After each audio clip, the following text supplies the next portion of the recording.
চলতি মাসের ১ নভেম্বর চট্টগ্রামের ব্যবসায়ী রাকেশ শর্মার মালিকানাধীন পরিবহন জাহাজ মালিক শাহ কুতুবদিয়া ১ মাসের জন্য ৭,২০,০০০ টাকায় ভাড়া নেন নারায়ণগঞ্জ জেলা ছাত্রদলের সাবেক সহসভাপতি শাহাদাত হোসেন ও মোহাম্মদ জাফর। জাহাজটির কর্ণফুলী নদীর বাকলিয়া চর থেকে মেঘনা নদী পর্যন্ত চলাচলের কথা থাকলেও ভাড়াকারীরা সেটিকে মেঘনার তীরবর্তী কাদিরগঞ্জে HB হারুন অ্যান্ড ব্রাদার্স ডকইয়ার্ডে নোঙর করে রাখে। পরে শাহাদাতের নেতৃত্বে মোহাম্মদ জাফর, নজরুল ইসলাম সহ ১০-১৫ জনের একটি সিন্ডিকেট আধুনিক কাটার মেশিন দিয়ে টানা ১৫ দিন ধরে জাহাজটি কেটে স্টিলের প্লেট বিক্রি করে দেয়। জাহাজের বেশ কিছু খণ্ড এখনও ডকইয়ার্ডে পড়ে আছে।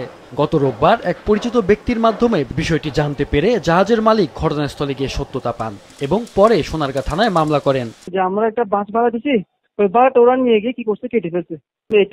এই কাহিনীটা হচ্ছে এটাই, আমরা ভাড়া দিচ্ছি, এটা ওরা নিয়ে গিয়ে আমরা আমাদের সাথে ওরা ওদের আমাদের যেখানে লোক আছে না, যাহা করে মানে এই কাজটা করছে আর কি। আমাদের কথা বলেছে, সবকিছু করছে ঠিক, কিন্তু আমরা আমাদেরকে বুঝতে দেয়নি। তো আমাদের ওই সারানটা যদি বের হতে না পারতো তাহলে আমরা বলতে পারতাম না এখানে যে এত বড় ঘটনা হচ্ছে। তবে এই ঘটনার বিষয়ে বিস্তারিত কিছুই জানেন না বলে দাবি করেন ডকইয়ার্ডের কর্মরত কর্মচারীরা। মামলার পর গত ৩ দিন ধরে জাহাজ কাটার কাজ বন্ধ রাখা হয়েছে। তো অনেকে বডি অনেকে ওঠায়, আমরা তো এত কিছু জানি না, বডি ওঠায় আমরা কাজ করে দিই। চট্টগ্রাম তে আসছে, ওই জাহাজ ৩ দিন আগে এটা তুলিয়ে কাটতেছে, কাটার পরে পুলিশ হচ্ছিল, আসার পরে সাংবাদিক এসে কাজ বন্ধ করে দিচ্ছে। শুনছি এটা কাটাকাটি বন্ধ, এতটুকুই, কিসের লেগে বন্ধ তাও জানি না। এদিকে ডকইয়ার্ডের এক স্টাফ জানান, নজরুলের মাধ্যমে জাহাজটি এই ডকইয়ার্ডে আনা হয়। তিনি কাগজপত্র দেখিয়ে দাবি করেন বর্তমানে জাহাজটি মোহাম্মদ জাফরের দায়িত্বে রয়েছে।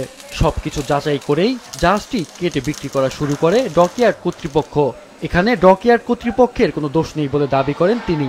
এই ডকুমেন্ট নিয়ে বডি এই মালিকরা ডকে উঠাইছে, ডক মালিক ডকে উঠার পরে যখন বডি কাটতেছে তারপর জিজ্ঞাসা বডি কি আপনাদের, বলছে আমাদের বডি। আপনার ৩ দিন হয়ে গেছে। ৩ দিন হয়ে যাওয়ার পরে তারা খুব সম্ভাবনা বডির যে স্টাফ সব তো আর খারাপ না, ভালো থাকে না, এতে এক স্টাফে বলছে মেন মালিকরে যে আপনার বডি কলম কাটিয়ে ফেলতেছে। ছাত্রদল নেতা শাহাদাত বর্তমানে পলাতক রয়েছেন।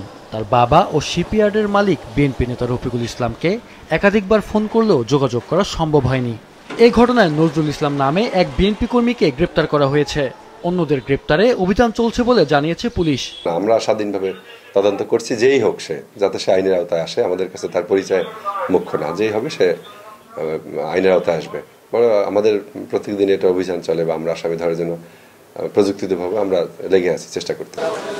মালবাহী জাহাজ ভাড়া করে এনে কেটে বিক্রি করে দেওয়ার এই ঘটনায় ১,৬০,০০,০০০ টাকার ক্ষতি হয়েছে বলে মামলায় উল্লেখ করেছেন জাহাজের মালিক। মাহফুজুল হাসান, মাছরাঙা নিউজ ডেস্ক।